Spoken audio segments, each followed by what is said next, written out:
el virrey Solís tuvo una epifanía, porque comentan las crónicas que cuando abrieron el féretro se vio a sí mismo en ese féretro, o al menos a una persona muy parecida a él.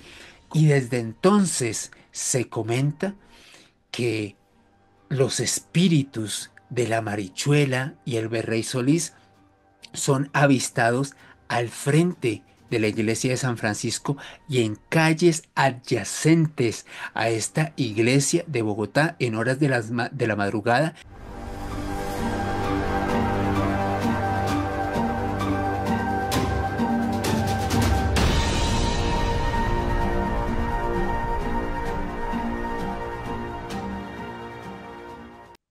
Hola a todos, bienvenidos una vez más aquí a Ventana al Misterio, un espacio en el que abrimos la mente a múltiples posibilidades. Gracias de nuevo por siempre estar aquí conectados, por compartir estos videos, por darle dedito arriba y sobre todo por sus generosos comentarios. De verdad que es muy satisfactorio leerlos, que me compartan sus historias también, conocerlos ahí de manera virtual y eso se los agradezco un montón.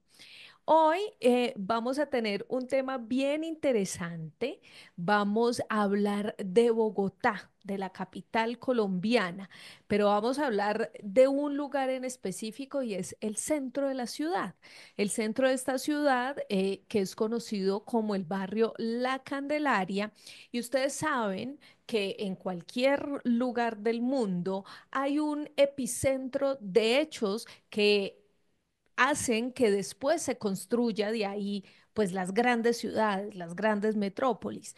Y por supuesto, este ha sido el escenario de múltiples batallas, múltiples historias que han marcado a la ciudad, y no solo a la ciudad, sino también a Colombia. Allí hay museos, allí hay bibliotecas, hay restaurantes, hay iglesias, hay calles que nos muestran la arquitectura de lo que fue antiguamente esta ciudad. Pero también hay algo que yo sé que a ustedes les llama muchísimo la atención y son fantasmas, esos espectros que se han quedado ahí impregnados en esos espacios, en esas calles, en esas casas antiguas y que hasta el día de hoy los seguimos recordando, seguimos hablando de ellos porque hacen parte de esa historia de la ciudad. ¿Y quién mejor para hablar de esta ciudad maravillosa que nuestro queridísimo amigo Alejandro Bernal? Don Alejandro, bienvenido a Ventana al Misterio. Muchas gracias, Joana, por la invitación. Un saludo para ti, también para toda la comunidad de Ventana al Misterio. Un tema que me toca directamente como buen rolo que soy. Sí. Sabes que esta es mi ciudad y aparte de eso, hasta antes de la situación sanitaria que nos obligó a ti, a este servidor y a todos ustedes a usar un tapabocas. Yo solía hacer un recorrido turístico e histórico por el centro de Bogotá, un paseo o un tour de fantasmas por la Candelaria, recorriendo algunos de los epicentros de actividad paranormal, de fenómenos anómalos en el centro de Bogotá, como tú muy bien lo describías, Joana. Podríamos decir que es un punto neurálgico que confluyen no solamente una gran cantidad de historias y de leyendas, sino gran parte de lo que es Bogotá hoy en día. El centro de esta ciudad, sin lugar a dudas, es un punto central para una gran cantidad de historias que estaremos desentrañando contigo en este dossier. Sí, Alejo, ¿quién mejor que usted que es Rolo para hablarnos de esta hermosa, hermosa ciudad? Pero bueno, Alejo, yo quiero que le hagamos primero, iniciando un contexto a las personas que están aquí conectadas para entender un poquito qué es lo que queda en ese centro de la ciudad. Yo ya les explicaba, o sea, ahí surgió la ciudad, ¿no? Entonces están los grandes las importantes instituciones, no solo de Bogotá, sino también del país. Ahí está el Congreso de la República, está el Palacio de Justicia, está la Alcaldía de Bogotá. Digamos que eso hace que este espacio sea tan importante. Pero hablemos un poquito para poner en contexto a la gente de qué es la Candelaria. Pues Joana, como tú muy bien lo has denominado hace unos instantes, la Candelaria, que queda en pleno centro de Bogotá, hoy en día dentro de la administración capitalina y de las distribuciones que se hacen de sectores, haría parte de la localidad de Mártires. En Bogotá se le denomina localidades a ciertas zonas que están distribuidas geográficamente, que tienen un alcalde propio. Es decir, Bogotá es una ciudad que tiene su propio alcalde y cada sector tiene su propio burgomaestre, su propio alcalde zonal o alcalde local, quien toma una serie de determinaciones de acuerdo a los ciudadanos, al plan de ordenamiento territorial, etcétera. No, no los quiero enredar tanto. Resulta que la Candelaria, al estar ubicada en la localidad de Mártires, en el centro de Bogotá, como tú muy bien lo decías, aglutina tres de los poderes fácticos más relevantes. Me atrevería a decir que en Latinoamérica y en el mundo, el poder religioso, el poder judicial y el poder político, tres de los poderes más fundamentales dentro de cualquier estructura, cualquier civilización en Occidente. Dentro de la Candelaria, podríamos decir que el lugar más emblemático, y si ustedes no conocen ese lugar, se puede decir que ustedes no han ido al centro de Bogotá ni a la Candelaria, está la Plaza de Bolívar. La Plaza de Bolívar es un lugar fundamental para entender gran parte de la historia, no solamente de Bogotá, sino de Colombia, porque están varios de los lugares, de los grandes epicentros de poder de nuestro país. A un costado está el Palacio de Justicia, el lugar en el cual se podría decir que se determinan muchas decisiones de acuerdo al poder judicial, a estas ramas estructuradas del poder.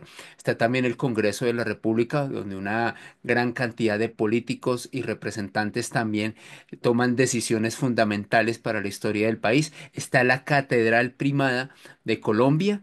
Podríamos decir que si no es la iglesia más importante del país, una de las más relevantes de Colombia, es decir, poder religioso, en este caso la Catedral Primada, poder judicial, el Congreso de la República y el Palacio de Justicia y el poder político, porque muy cerca de esta zona está el Palacio de Nariño, es decir, la residencia presidencial, el lugar que es habitado por el respectivo presidente de Colombia.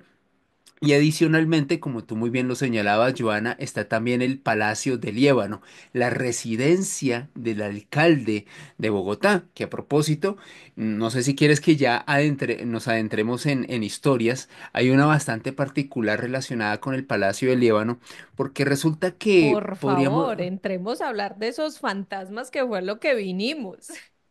claro, claro que sí, Joana. Pues es que resulta que ese Palacio de Líbano hace, podríamos decir que siglo y medio, era en realidad algo que se conoce como las Galerías Arrula. De acuerdo a los historiadores capitalinos y a los gomosos de la historia de la capital del país, las Galerías Arrula eran básicamente el primer centro comercial que existió en Bogotá o protocentro comercial que existió en Bogotá, e incluso algunos se atreven a decir que las Galerías Arrula serían el primer centro comercial que existió en Colombia. O sea, imagínate las connotaciones históricas que tienen esto. Resulta que este centro comercial fue víctima de un incendio. De hecho, durante mucho tiempo se estableció que hubo quizás alguna serie de causas no establecidas sobre este incendio. Tiempo después, este lugar o las cenizas de este lugar fueron literalmente reestructuradas, se convirtió en lo que hoy en día se conoce como el Palacio de Liébano, y desde ahí también se maneja o se erige el poder político, porque en este caso es la residencia del alcalde de Bogotá.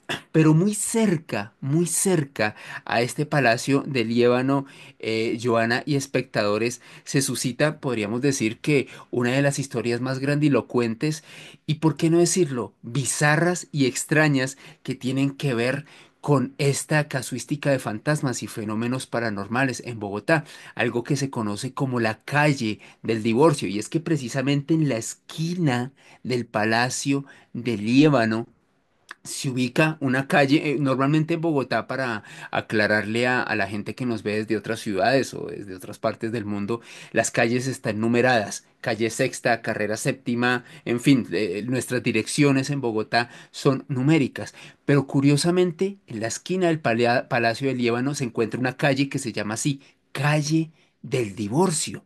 Y la historia de esta calle del divorcio es apasionante e impresionante, Joana. De acuerdo a las grandes leyendas del centro de Bogotá, a mediados del siglo XIX, se produjo una especie de historia de Romeo y Julieta a la rola, a la bogotana, a la capitalina, a lo ajiaco, como decimos aquí en Bogotá. Muy Eran criolla. muy criolla. Eran básicamente un par de chicos quienes venían de un pueblo, chicos que se amaban profundamente y que lamentablemente no podían casarse porque en el pueblo del cual provenían, literalmente cada uno de ellos hacía parte de una familia que estaba en conflicto mutuo, es decir, la familia del chico tenía problemas con la familia de la chica. Desde luego las dos familias no iban a consentir una unión marital entre ambos y ellos decidieron, muy al estilo Romeo y Julieta, escapar de ese pueblo y llegar a esta calle, a este punto en específico del centro de Bogotá. De acuerdo a las crónicas de la época, se unieron, estuvieron en unión libre en este punto. Creo que también esta historia tiene un punto algo dogmatizante respecto a la unión libre, que es como una especie de vivir en pecado. Pero a lo que vamos es que vivieron durante mucho tiempo en esta calle, la calle del divorcio en la esquina del Palacio del Líbano en Bogotá. Se comenta que fue una relación muy tormentosa, porque si bien cuando llegaron estaban absolutamente enamorados y vivieron con mucha pasión su relación, en la medida en la que fue pasando el tiempo, la chica de esta relación, la dama de esta relación, comenzó a ser sometida a una serie de maltratos por parte de este caballero. Algunos dicen que estuvieron incluso involucrados algunos actos de maltrato físico, otros dicen que el tipo cuando llegó a Bogotá se volvió un pendenciero, se dedicó a la bebida, era mujeriego. En fin, fue una relación muy complicada. Todo el tiempo que vivieron en Bogotá lo vivieron en esta calle, en la calle del divorcio. Desde luego, con el paso del tiempo pasó el destino inexorable de cada uno de nosotros y desde luego de ellos fallecieron. Pasó el tiempo y ellos fallecieron y se comenta que después de su deceso, los espíritus de ambos se pueden apreciar deambulando en esta calle, la calle del divorcio, en horas de la madrugada en Bogotá. De acuerdo a la tradición verbal de la capital de Colombia, estos espectros podrían aparecerse hacia las 3 de la mañana, una hora muy específica y podríamos decir una hora neurálgica a la hora de hablar de estas historias de fantasmas, de fenómenos paranormales en el centro de Bogotá, para algunos las 3 de la mañana, la hora del diablo, un momento en el que la barrera entre el mundo de los vivos y los muertos se derrumba, se ven espectros vestidos con trajes de época, es decir, con trajes del siglo XIX,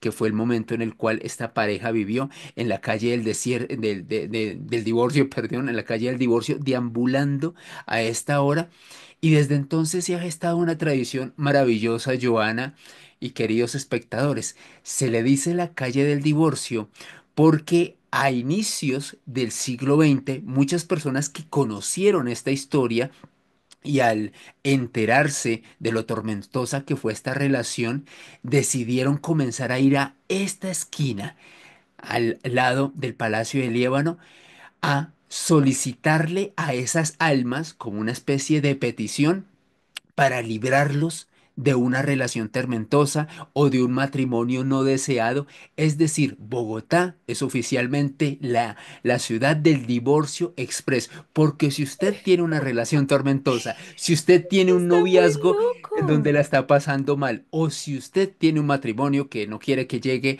a buen puerto, puede dirigirse a la calle del divorcio, encomendarle a esas almas que no le permitan repetir su trágica historia y de acuerdo a muchos testimonios es tan efectiva que desde hace un buen tiempo esta calle se denomina como la calle del divorcio. Una esquina en específico en donde usted puede pedirle a estas almas que lo liberen de una relación tormentosa para no repetir esta trágica historia, Joana. No, pero esto primero no tenía ni la menor idea. Siempre he escuchado la calle del perro, el Marqués, a la Dorita la empaladita, bueno, un montón de gente, pero nunca había escuchado un montón de gente, no, de fantasmas que rondan la Candelaria, pero nunca había escuchado esta historia que de verdad, Alejo, me dejó sorprendida porque, claro, es una historia trágica y ya yo les he dicho muchísimas veces que yo sí creo que cuando suceden hechos trágicos en algún lugar, pues esa energía queda ahí como impregnada, pero además me parece muy curioso el ritual que empieza a adoptar la gente después, ¿no? Y esto nos habla un poco de cómo los ciudadanos y cómo a través de nuestra cultura, de las cosas que nos cuentan, empezamos a crear nuevas ideas para comunicarnos, para entendernos como sociedad. Y entonces miren esto tan loco, o sea, una historia trágica para esta pareja que luego se vuelve muy popular y empiezan además nuevas personas a asistir a este lugar para cumplir o realizar un ritual de divorcio. Es de verdad muy impresionante. Joana, para ubicar geográficamente a los espectadores, bueno, tanto a las personas que son de Bogotá como a los que son visitantes de otras zonas del país y también del mundo, queda en la esquina de la carrera octava con calle décima al costado izquierdo del Palacio de Líbano. Si usted que no conoce Bogotá tiene la oportunidad de estar en la Plaza de Bolívar y ubicar dónde está el Palacio de Líbano, la Alcaldía de Bogotá, si usted le dice a alguien Palacio de Líbano, puede que no mucha gente lo ubique, la mayoría sí, pero no muchos, pero si usted dice la alcaldía de Bogotá, se la van a señalar sin ningún problema. Al costado izquierdo, reitero, en la carrera octava con calle décima, ahí usted verá un letrero en la esquina que dice calle del divorcio. Y esta es la historia, como te das cuenta, Joana, con mucha picaresca, gran parte de la idiosincrasia, no solamente bogotana, sino me atrevería a decir colombiana y latinoamericana. Son historias que por un lado tienen un factor muy aleccionante, un factor muy moralista, porque fíjense, en la medida en la que les contaba la historia, se hablaba que literalmente estas almas habrían quedado en pena, primero porque habían vivido en unión libre. Y la unión libre se veía como algo pecaminoso, algo realmente maligno hacia el siglo XIX y que por que por esa razón literalmente esta relación no había tenido un buen final y había tenido como estas circunstancias tan trágicas. Algo muy particular, como tú muy bien lo señalabas, Joana, es ver cómo una historia tan trágica y tan triste, en la medida en la que va pasando el tiempo, se va transformando literalmente en otra cosa, en un lugar donde usted o cualquier otra persona puede encomendarse al alma de este matrimonio trágico para literalmente evitar repetir su historia, por eso se llama la calle del divorcio, la calle de la separación express.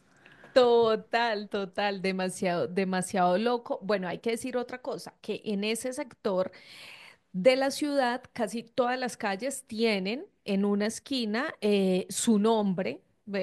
De hecho, son muy bonitos porque es como en una especie de baldosa ahí muy clásica y cada cuadra tiene esos nombres ahí. O sea, como se bautiza esa cuadra, está en cada esquina de ese sector de la Candelaria. Yo, la verdad, no he visto eso en ninguna otra parte de Bogotá, solo lo he visto en ese sector. Pero Sí, bueno, solo hay. maravillosa esta historia, Alejo, y sobre todo maravillosas las leyendas que aún siguen vigentes en la ciudad colombiana. Pero bueno, en la capital colombiana. Sigamos con otra historia, Alejo, de estos fantasmas de Bogotá, porque esto está buenísimo. Claro que sí, Joana. Nuevamente para darles contexto, porque fíjate que les había comentado de cómo se aglutinan los poderes, el político, el religioso y el judicial, y di como esa descripción somera, pero hay un detalle fundamental de lo que es la Candelaria y el centro de Bogotá. Básicamente es, podríamos decir, que el punto desde el cual se gestó la ciudad hacia el siglo XVI, es decir, el lugar fundacional de lo que es la capital de Colombia. Entonces se diferencia de otros sectores de la capital del país porque tiene una gran cantidad de edificaciones y construcciones coloniales. De hecho, el tipo de edificaciones de casas que ustedes van a encontrar en el 85%, ni siquiera el 85%, 95% de la Candelaria de ese punto específico de Bogotá son construcciones coloniales, construcciones que algunas veces se remontan al siglo XVIII, al siglo XIX y que gracias a los esfuerzos de la administración local, pues han sido restaurados, son hoy en día patrimonio de la ciudad, son patrimonio del país y desde luego nos dejan este testamento en piedra que demuestra no solamente la historia, sino este esplendor urbanístico, porque hay que decirlo, Joana, a mí me encanta la Candelaria, es por esa, digamos, esa particularidad histórica. Tú cuando caminas por la Candelaria y centro de Bogotá, percibes esa historia, ese legado que nos llegó Total. desde hace siglos, que demuestra que es el punto desde el cual nació la capital del país. Pero otro de los lugares, podríamos decir, grandes epicentros de fenómenos paranormales y de fantasmas en la Candelaria, está muy pegadito a la calle del Divorcio, es un lugar que tú muy bien conoces, Joana, y luego, desde luego, quiero contrastar esta historia con tu vivencia personal, el Congreso de la República, porque sí, al costado izquierdo de la calle del Divorcio, literalmente ustedes tienen que pasar una callecita, está el portentoso Congreso de la República, también conocido como el Capitolio Nacional, que tiene una historia muy interesante que nos hermana y nos emparenta con la cultura europea, porque hay que decirlo algo, el bogotano y el rolo, dentro de su concepción y también su idiosincrasia y la preeminencia que tiene esta ciudad respecto a otras zonas del país, es una ciudad que ha tenido mucha influencia europea, no solamente influencia española, es decir, de los conquistadores que vinieron a esta zona de Colombia y en específico esta zona de Sudamérica, sino que también Bogotá en específico ha tenido mucha relación con escultores italianos, con arquitectos daneses y es más, uno de ellos, Thomas Reed, fue una persona, un arquitecto danés, quien diseñó lo que hoy en día se conoce como el Capitolio Nacional, el Congreso de la República. Literalmente, el presidente de la época le encargó el diseño de este portentoso palacio, de esta portentosa edificación, de este Congreso de la República, y el encargo que recibió Thomas Reed en su época era intentar edificar un palacio al estilo europeo, un palacio al estilo de Versalles en el centro de Bogotá. Imagínense ya las referencias que tenía este arquitecto danés para poder hacer el diseño, el plano de este Congreso de la República. Él lo diseñó y le encargó esta obra al gran arquitecto italiano Pietro Cantini en 1848, un siglo antes de lo que fue el Bogotazo, un hecho que cambió para siempre la historia de Bogotá y el país. Luego hablamos un poco del Bogotazo. El Palacio, el Congreso de la República, perdón, fue entregado oficialmente el 7 de agosto de 1926. 7 de agosto, una de las fechas más importantes en la historia de Colombia, porque el 7 de agosto de 1819, de acuerdo a los libros de historia, se consiguió la independencia definitiva de Colombia por parte de los conquistadores españoles. Así que el 7 de agosto desde entonces es una fecha emblemática. Reitero, 7 de agosto de 1926 se entrega esta construcción, se convierte en lo que hoy en día se conoce como el Congreso de la República y desde que se erige esta construcción y hasta nuestros días se ha convertido en un gran epicentro de fenómenos extraños. Comenzando, Joana, porque literalmente en el punto en el que se halla hoy en día el Congreso de la República, hacia el siglo XVIII y XIX, se encontraban algo que se conoce, o se conoció en su momento como los calabozos de la Real Audiencia, es decir, un lugar en el cual se llevaban a presos políticos o revolucionarios que intentaban oponerse al régimen de la corona española, eran encerrados en este lugar, muchos morían de inanición, muchos fallecían tras haber sido sometidos a golpizas o torturas. Entonces ya desde hace siglos este punto tiene una serie de energías residuales, una especie de contexto muy trágico sobre personas que fallecieron en esta zona en condiciones realmente lamentables. Pero más reciente, y esto tú lo pudiste comprobar directamente, se han documentado una serie de sucesos absolutamente anómalos en el Congreso de la República.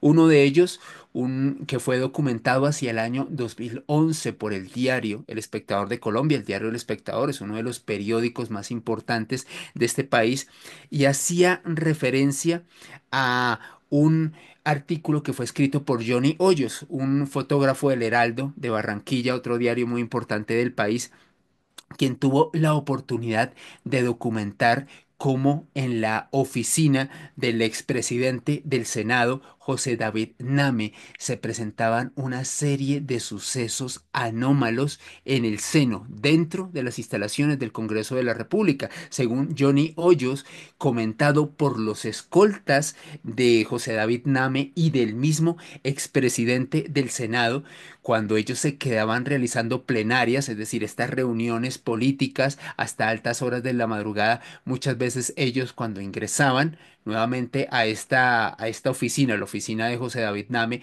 en horas de la madrugada encontraban los papeles revueltos, como si algo o alguien hubiese ingresado, hubiese creado un desorden, un caos al interior de este lugar.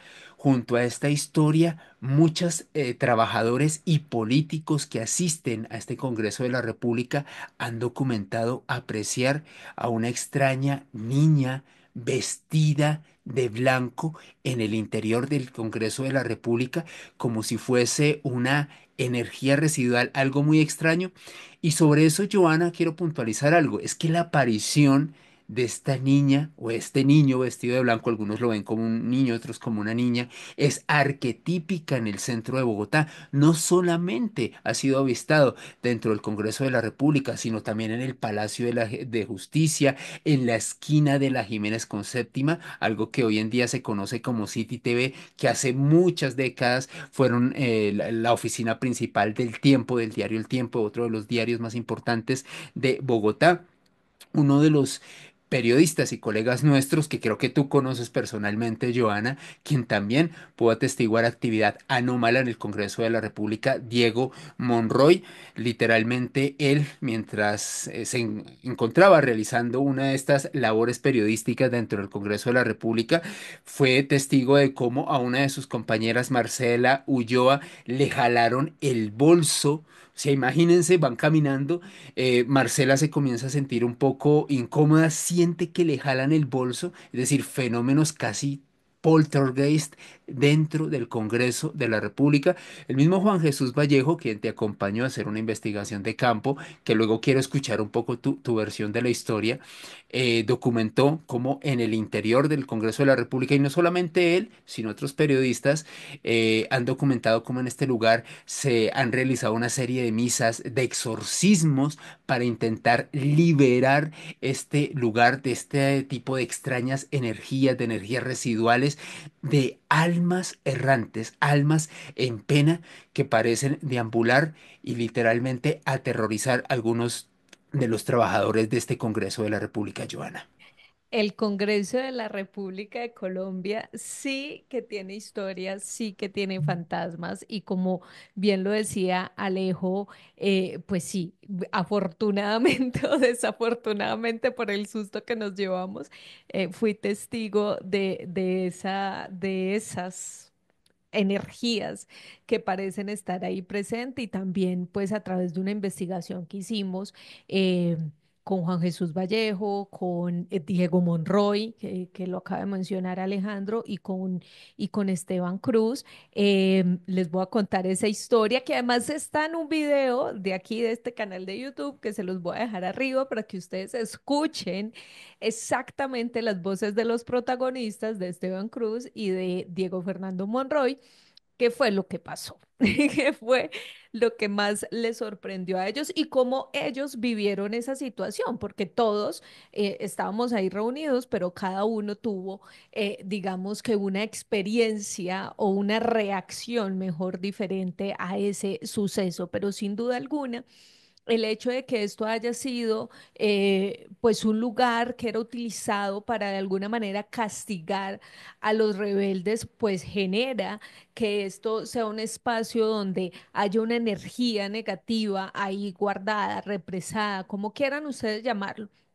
Para mí, sin lugar a dudas, estos espacios sí guardan estas energías. Uno, no solamente fue un calabozo, sino que justo en las escaleras que hay para poder ingresar al Congreso de la República, también hubo una muerte de un político muy reconocido para la época y esto hace que este lugar se siga marcando de esas historias y de esos fantasmas. Y es que, Joana, sobre este tipo de fenómenos anómalos que se presentan en el Congreso de la República, hay otra historia bastante impresionante.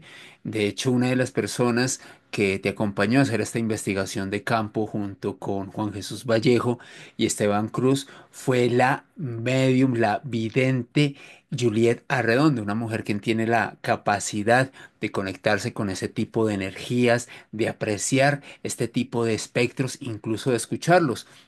Yo recuerdo que Juliet se encontraba en aquel entonces en esta investigación que ustedes realizaron con el equipo de trabajo de Blue Radio. Juliet se encontraba en la azotea, en la parte superior del Congreso de la República, y ella comentó apreciar en ese lugar a un hombre vestido con ropas de época como de la década de los 40 del siglo pasado, y a la par de estar observando a este espectro, Juliet escuchaba de forma incesante el nombre Jorge. Jorge.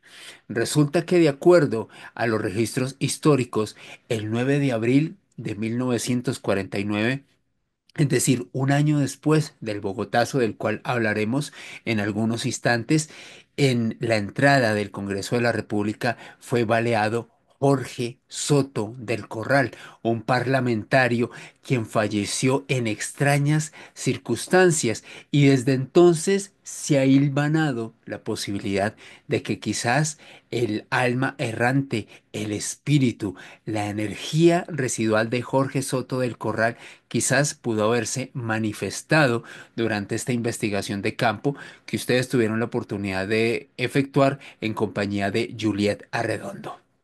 Sí, Alejo, y es que ahí en el Congreso de la República pasan un montón de cosas, como ya muy bien lo decías, no solamente fue escenario de esos calabozos en donde seguramente, y según algunos registros, pues se realizaban unas situaciones muy violentas y confusas ahí en ese lugar. También estuvo la historia de este personaje, muchos otros también que han sido pues allí un poco tortuosas ciertas situaciones. El escenario de la Plaza de Bolívar ha sido un escenario con una energía muy fuerte en este sentido, pero yo recuerdo muy bien, Alejo, sin embargo, les voy a dejar, como ya les dije, el enlace de la entrevista con Esteban Cruz y Diego Fernando Monroy que nos acompañaron ese día. Se las voy a dejar ahí, pero entonces quiero contarles que no solamente estaba este fantasma, este espectro, del cual nos habló Juliet, sino que cuando hablamos, llegamos muy temprano a hacer una ronda de investigación, a charlar con los trabajadores de ese lugar. Muchas de las secretarias nos hablaban del famoso niño y es un niño bien particular, Alejo, porque además este niño asustaba un montón a esas secretarias. ¿Y cómo les asustaba? Pues para ellas ya se les volvió común. Resulta que a la hora del almuerzo, este niño siempre aparecía moviéndoles las cosas de los sitios, del lugar, botándoles las hojas, los documentos, moviéndole las sillas. Y me acuerdo muchísimo que una de ellas me dijo como, yo ya me acostumbré. Y cuando lo siento, le digo, bueno, se está quietico, me hace el favor, que no quiero que me moleste el día de hoy.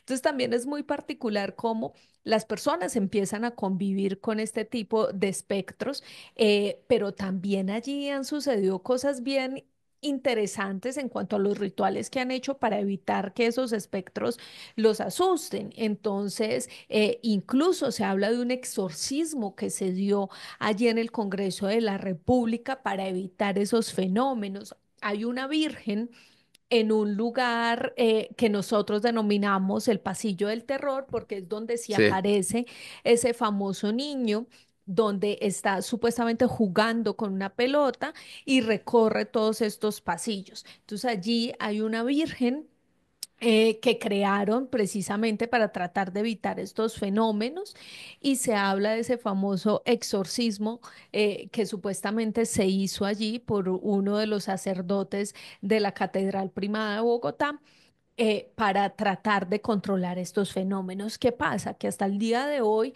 aunque en algunas ocasiones estos fenómenos no son como tan fuertes, pues se siguen manteniendo. O sea, hace muy poco hablé con una persona, con un conocido que está trabajando allí y me dice, se siguen presentando estos fenómenos, siguen sucediendo.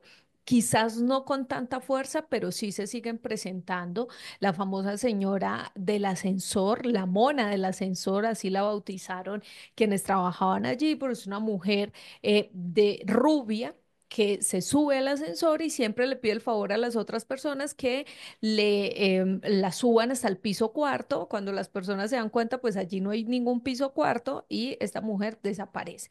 Entonces, este es un lugar lleno y plagado de misterio, de espectros que le ponen a uno los pelos de punta, sobre todo, pero además que me genera mucha curiosidad cómo quienes trabajan allí y han durado allí tantos años trabajando, pues de alguna manera empiezan a convivir con este fenómeno. Eso es lo más interesante para mí en este caso, Alejo.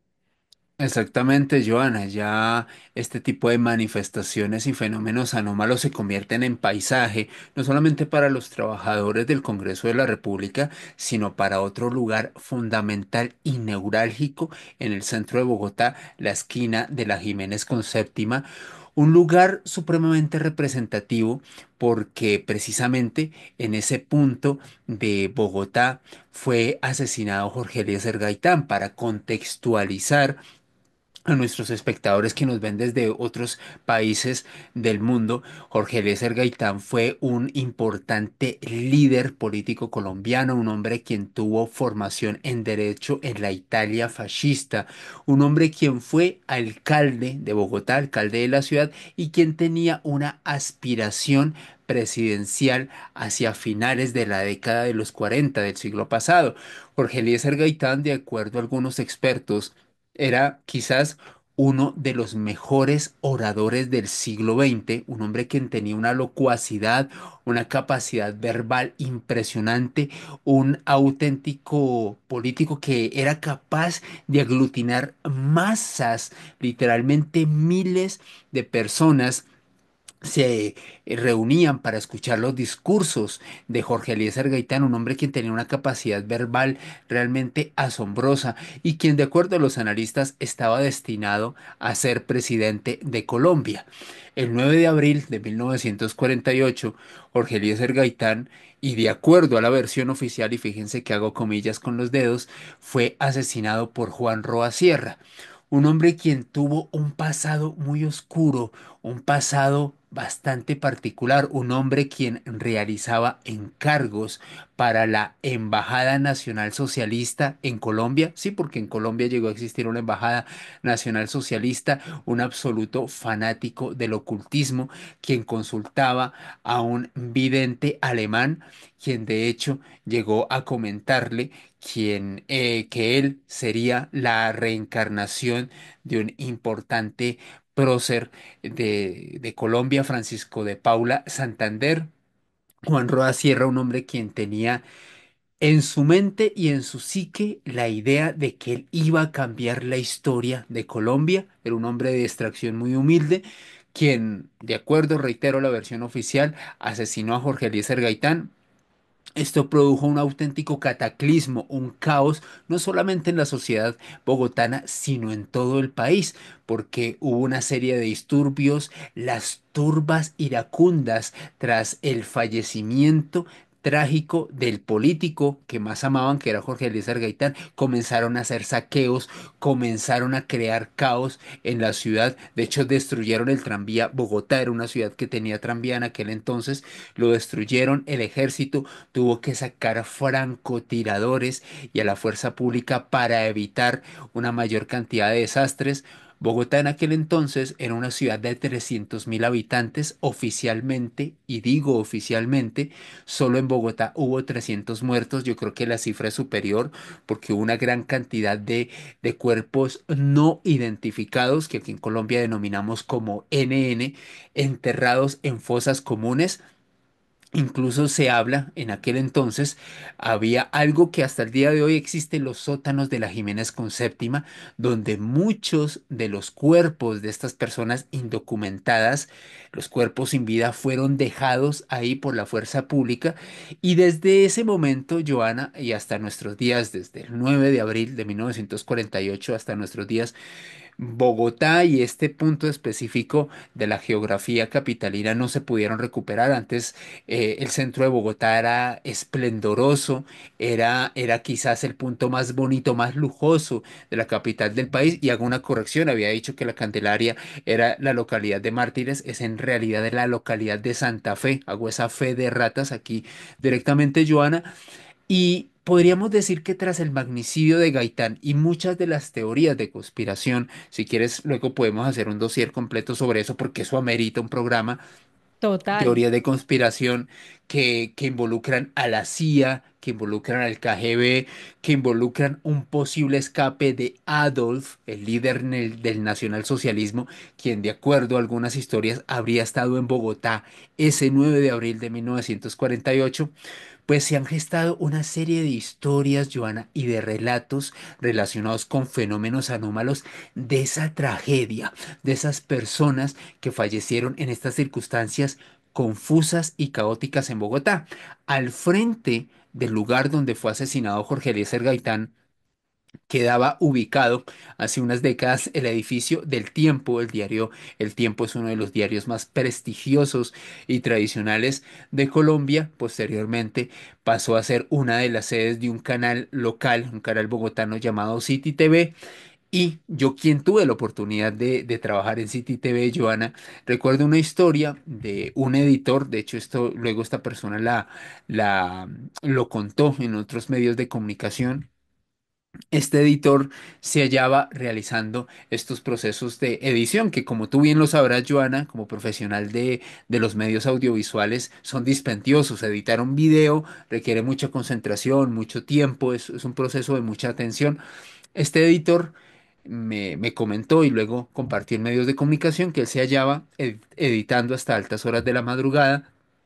Se percató que el ascensor estaba siendo accionado. Es un edificio antiguo, es un edificio viejo, y de repente dice este chico que cuando se abrieron las puertas del ascensor apreció a una niña vestida de blanco. Él, cuando observó esto, entró en absoluto terror, bajó de inmediato las escaleras, obviamente no utilizó el ascensor porque quedó en pánico, bajó hasta la recepción del edificio, le pidió al vigilante que revisaran las cámaras de seguridad para ver si había una niña, la hija quizás de algún trabajador o algo así. No detectaron absolutamente nada en las cámaras de seguridad, es decir, es como si hubiese apreciado un eco, un espectro, un espíritu residual que había estado siendo avistado, visto en este punto, en el edificio de City TV. Uno de los vigilantes también llegó a comentar, te lo digo porque, reitero, tuve la oportunidad de trabajar ahí, que muchas veces el ascensor se accionaba solo en horas de la madrugada. Ellos veían las cámaras de seguridad, no había nadie más en el edificio y es parte de esta actividad anómala que se presenta pues literalmente en este punto de Bogotá. Pero ya que estamos en este punto en específico, en la carrera séptima, en la Jiménez, muy cerca, podríamos decir que pasando una calle, de este lugar se encuentra la iglesia de San Francisco. La iglesia de San Francisco, Joana y queridos espectadores, es para algunos expertos una de las iglesias más bonitas y portentosas, no solamente de Bogotá, sino de toda Colombia. Fue construida entre 1560 y 1567, 17 años de construcción de una iglesia que el día de hoy es reconocida por los retablos. Tiene una serie de retablos espectaculares para algunos expertos en la arquitectura eclesiástica. Podrían ser quizás no solamente algunos de los mejores retablos de Colombia, sino de toda Sudamérica. Si usted tiene la oportunidad de visitar este punto de Bogotá, le recomiendo que vaya a la iglesia de San Francisco. Pero este punto y esa iglesia en específico tiene una historia de fantasmas y fenómenos paranormales absolutamente alucinante, que tiene como protagonista al virrey Solís, un hombre cuyo nombre de pila era José Solís Folch de Cardona. Un hombre quien, de acuerdo a los historiadores, fue muy recordado en Colombia, que en aquel entonces, y esto también sobre todo para las personas que son del extranjero, Colombia no siempre se llamó Colombia. Este país ha tenido varios nombres a lo largo de la historia. En su momento nos llamamos los Estados Unidos de Colombia, nos llegamos a llamar la Nueva Granada y nos llegamos a llamar a mediados del siglo XVIII como el Virreinato de la Nueva Granada.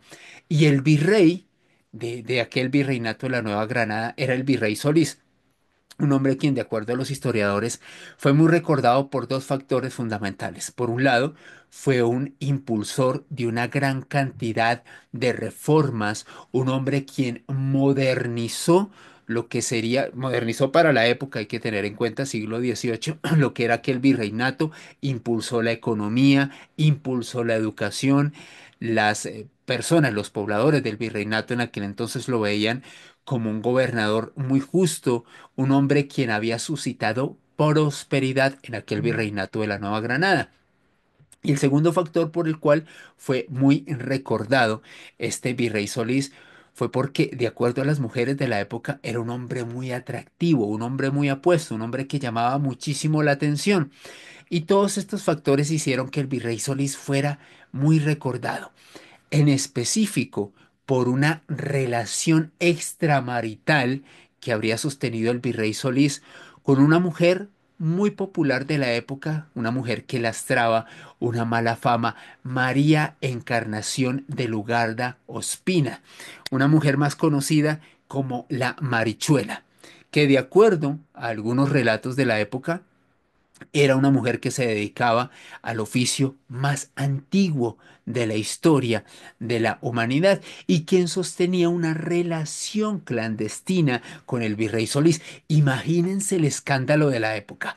El mayor dirigente, la cabeza principal, el mayor gobernante del virreinato de la Nueva Granada, involucrado sentimentalmente con una mujer que tenía esta fama, esta fama tan deleznable, hay que decirlo, en esa época esto era algo absolutamente reprobable por la sociedad capitalina de aquel entonces. Se decía que sostenían una relación clandestina, tan así que el virrey Solís, para evitar las habladurías, construyó una finca, una casa de recreo a las afueras de la ciudad, en lo que hoy en día se conoce como la localidad de Usme. Le construyó una casa a la Marichuela para poder desplazarse a esta zona de Bogotá y poder realizar los procesos amatorios con su amada Marichuela sin tener encima las miradas licenciosas de los pobladores de la capital. Es más, al día de hoy hay un barrio en Bogotá que se conoce como la Marichuela en honor a esta mujer quien habría sostenido esta relación clandestina con el virrey Solís. No obstante, la iglesia de San Alejo, Francisco, no sabía que había un barrio que se llamara así. ¿Existe todavía esa casa que creó este virrey? que yo sepa, la casa ya no está en pie, pero el barrio La Marichuela sí existe Vea, actualmente en Bogotá, Joana. vea Y pues, es testigo, continúa, y Alejo. es y es testigo de esto. No obstante, hablábamos de la iglesia de San Francisco y doy todo este contexto porque la iglesia de San Francisco es epicentro de una serie de sucesos paranormales. Y es que comentan las crónicas de la época que la iglesia de San Francisco, cuando fue fundada, reitero, en 1761, tuvo la oportunidad de albergar a un convento de monjes franciscanos en su interior. Es decir, era iglesia y tenía un convento adjunto donde estaban monjes de esta denominación. Y el virrey Solís era un hombre muy creyente, un hombre que tenía una fe bastante férrea y era un hombre quien solía visitar bastante esta iglesia de San Francisco y desde luego el convento de los franciscanos. Comentan las crónicas de la época que en una noche el virrey Solís se sintió sorprendido por salir en horas de la madrugada de esta iglesia y apreciar un cortejo fúnebre que pasaba al frente de esta edificación eclesiástica. Se percató que era un cortejo en donde llevaban un ataúd, eran personas que estaban diciendo una especie de oración inentendible. El virrey Solís, impulsado por la curiosidad, decidió acercarse a esta procesión y al ser el mayor dirigente del virreinato de la Nueva Granada, les solicitó a estas personas que abrieran el féretro para constatar a ver qué persona se hallaba ahí, porque era muy extraño, era muy anómalo que precisamente en horas de la madrugada y al frente de la iglesia de San Francisco hubiese una procesión llevando un féretro. Literalmente, el virrey Solís tuvo una epifanía, porque comentan las crónicas que cuando abrieron el féretro, el virrey Solís se vio a sí mismo en ese féretro, o al menos a una persona muy parecida a él, como si esto fuera una visión de un futuro trágico, como si él estuviese viendo su propia muerte. Comentan que esto le suscitó tal impacto en su psique, tal impacto en su moral, que al día siguiente el virrey Solís decidió enclaustrarse en el convento de los monjes franciscanos, es decir, dedicarse a una vida religiosa. Es más, fue llamado Fray José de Jesús, es decir, renunció a su cargo de gobernante y se convirtió en Fray José de Jesús y desde luego renunció a su amada, renunció a su marichuela, a la mujer con quien sostenía esta relación clandestina. Esta historia se dirime en que la marichuela, cuando conoce esta noticia, recuerden, en ese entonces las distancias eran bastante complejas, la propiedad de la Marichuela quedaba muy a las afueras de Bogotá, en lo que hoy en día se conoce como el sur de la capital. Cuando ella se enteró que su amado había optado por una vida de fe y que ya no iban a poder seguir sosteniendo su romance, decidió quitarse la vida, absolutamente descorazonada, absolutamente triste por saber que literalmente no podía seguir en este romance con su amado virrey Solís. Y desde entonces se comenta que los espíritus de la Marichuela y el virrey Solís son avistados al frente de la iglesia de San Francisco y en calles adyacentes a esta iglesia de Bogotá en horas de la madrugada. espectros vestidos con trajes de época de mediados del siglo XVIII, como si realmente las almas, tanto del virrey Solís y la Marichuela, hubiesen hecho en realidad su amor en la otra vida, aquel amor que les fue prohibida en esta, un amor que se sostiene en la eternidad. Que se sostiene en el más allá, Alejo. Esta historia es bien Exacto, impactante porque es como, primero, imagínense ustedes el impacto de ver este virrey, su propio cuerpo metido en este féretro, pero además es tanto así, y volvemos al tema aleccionador que nos traen las leyendas, las crónicas y también el folclore, lo que forma el folclore de cada región, de cada país, y es, este señor tenía que haber pasado por esta situación para enderezar su camino, dejar de lado a su amante y luego además convertirse, ¿no? Acoplarse a la religión, ser un exacto. hombre de bien. Entonces son historias bastante aleccionadoras. Qué interesante esto, pero recuerdo aquí a nuestra amiga, la escritora Amado Martínez, que como antropóloga también dice siempre eso, que las leyendas, sin duda alguna, marcan como un lineamiento de comportamiento en los seres humanos. Y es bien interesante poder escuchar esta historia del virrey, que ojalá sus fantasmitas estén viviendo un amor que fue prohibido en esta tierra. Amor prohibido murmuran por las calles. Eso Sí, se sí, dice sí. al frente de la iglesia de San Francisco. Y como tú Perfecta dices, esa Joana, canción. perfectamente, porque son de distintas sociedades. Es que ahí está, esa canción se la hicieron al virrey Solís. Y lo cierto es que ese tono moralizante, ese tono aleccionador, es fundamental en muchas historias del centro de Bogotá, como por ejemplo lo es la historia de la mula errada, otra de las leyendas impresionantes que tienen como epicentro el centro de Bogotá, valga la cacofonía, una de las historias más interesantes y que hay que decirlo, tiene una serie de iteraciones, es decir, de diversas representaciones en otras ciudades de Colombia y me atrevería a decir que de Latinoamérica, porque yo he escuchado historias parecidas tanto en Lima, en Ciudad de México y en otras ciudades importantes de Hispanoamérica. La versión bogotana, reitero, versión bogotana de La Mula Errada es muy interesante y tiene como protagonista al señor Álvaro Sánchez, un hombre quien a inicios del siglo XIX tenía una finca, una propiedad rural en lo que hoy en día se conoce como el barrio Santa Bárbara. En aquel entonces era pues un caserío, un lugar, una zona rural donde este hombre tenía una propiedad. Y resulta que Álvaro Sánchez, Joana y espectadores, era un hombre quien tenía dos particularidades. Por un lado, era un gran labriego, era un hombre muy trabajador, un hombre quien le gustaba mucho la vida de campo, pero que también era un ludópata, era adicto al juego, era adicto a las apuestas.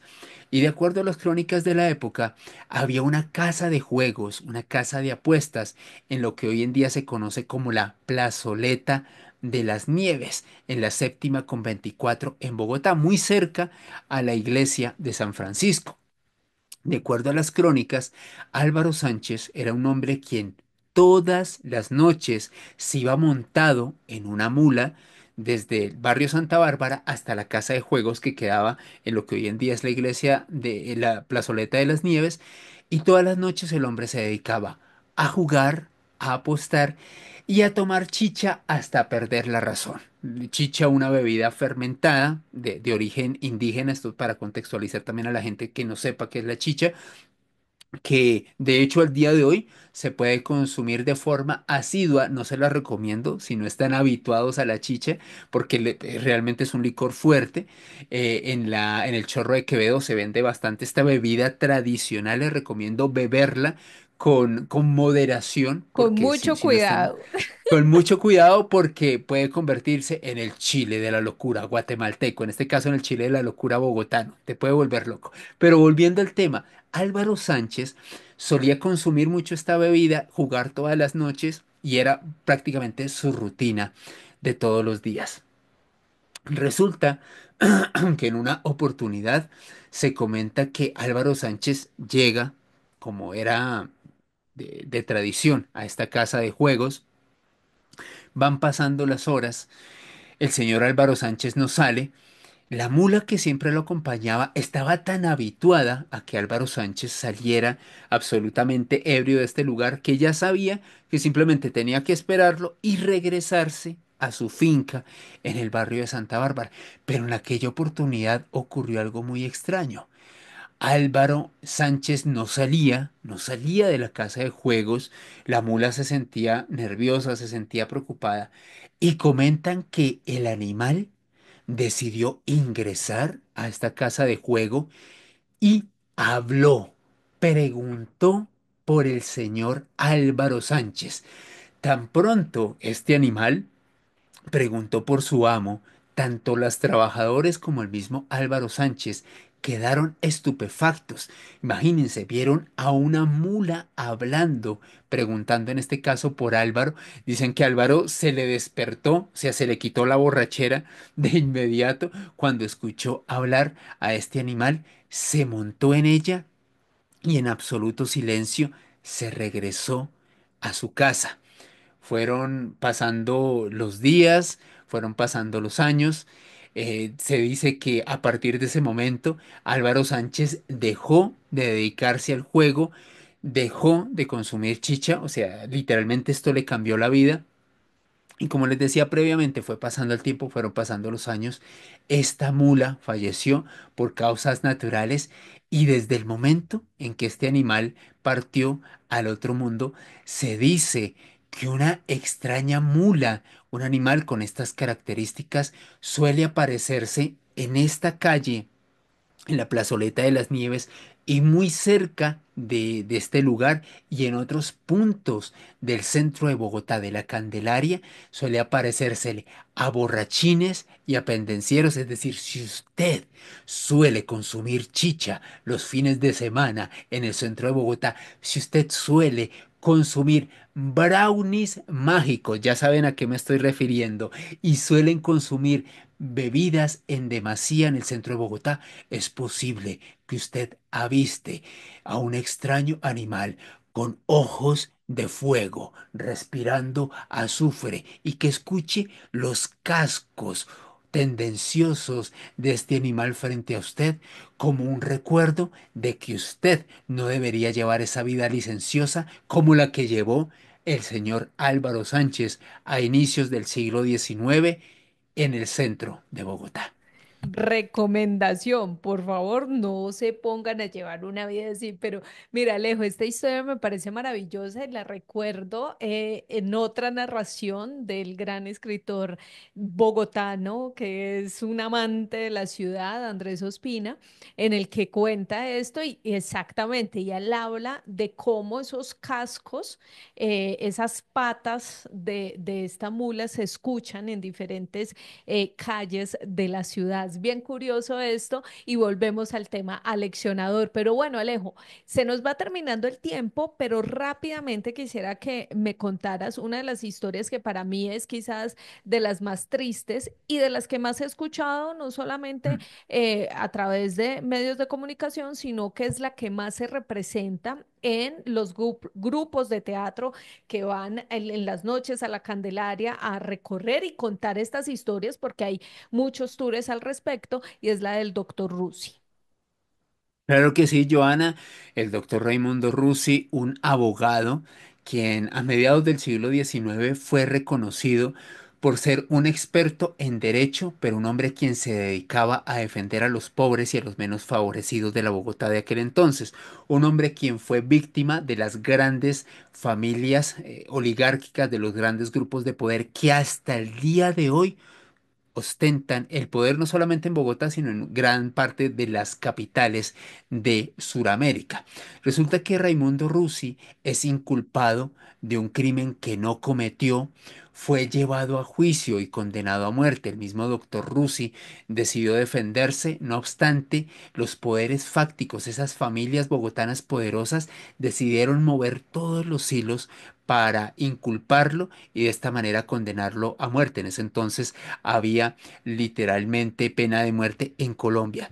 Y resulta, Joana, que este hombre es ejecutado el 18 de julio de 1851 y pasó a la posteridad porque antes de ser fusilado dijo una frase que pasó para la eternidad.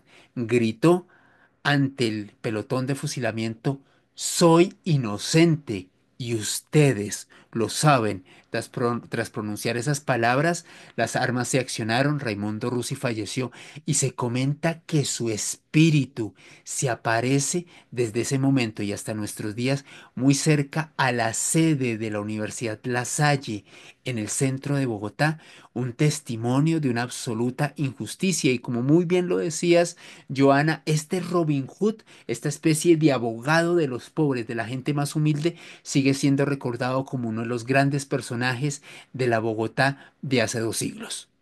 Así es, Alejo, una historia muy triste que sigue ahí latente, que la siguen representando y que bueno, volvemos al tema de que no solamente están esas historias aleccionadoras, sino también aquellas donde han sucedido tragedias tan fuertes como esta y que queda marcado ese lugar allí y que por eso pareciera que estos espectros pues tomaran este espacio como para estar errando en esos lugares, recordando esas historias tan crueles.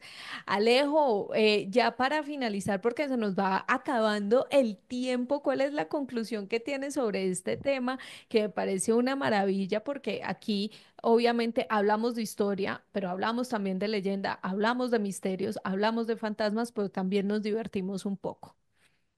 Claro que sí, Joana, pues mi conclusión es que, y digo afortunadamente, los puntos a nivel mundial en donde han ocurrido una serie de tragedias, puntos que tienen un gran acervo histórico y puntos donde han ocurrido sucesos importantes para ciertos cascos urbanos, son por lo general epicentros de una gran cantidad de historias y leyendas relacionadas con fantasmas y fenómenos anómalos. Desde luego, Bogotá no es la única ciudad que tiene este tipo de historias. Como estas, hay muchas otras que si quieres, Joana, y si ustedes en los comentarios lo piden, podemos hacer una segunda parte, porque el centro de Bogotá está repleta de historias de fantasmas y de leyendas asombrosas, pero desde luego creo que tiene que ver con eso, Joana, con ese legado histórico, con ser lugares en donde han ocurrido todo tipo de sucesos, desde tragedias, crímenes injustos y una serie de circunstancias que han hecho que sea epicentro de leyendas y de gran parte de la idiosincrasia, en este caso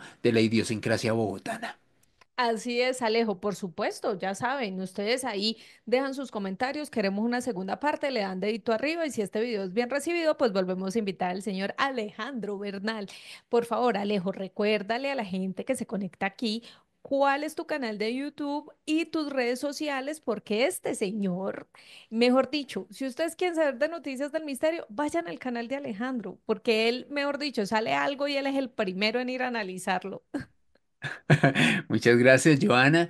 Toda la actualidad del mundo del misterio, las nuevas revelaciones sobre el fenómeno ovni, conspiración, misterios históricos y toda la gran gama de temáticas sobre el mundo del misterio la pueden encontrar en Mandrágora Misterios en YouTube, Mandrágora Misterios, con este servidor, investigaciones bajo mi perspectiva, con mi línea de trabajo, si les disfruto, si ustedes disfrutaron más bien de mi trabajo en esta sesión con Joana. Los invito a que vean y se suscriban a Mandragora Misterios en YouTube y me pueden seguir en redes sociales en Instagram en @alebernalpress con doble S. Muchas gracias, Joana.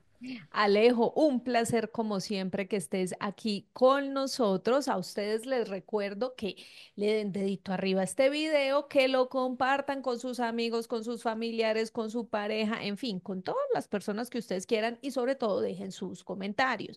Si ustedes dejan sus comentarios, podemos saber si quieren que hagamos una segunda parte de estos fantasmas de la Candelaria, porque les aseguro que lo que falta son historias de fantasmas en este espacio, en este parte de la capital colombiana. Gracias de nuevo por estar ahí conectados, por sus mensajes de amor. Por hoy cerramos esta ventana al misterio.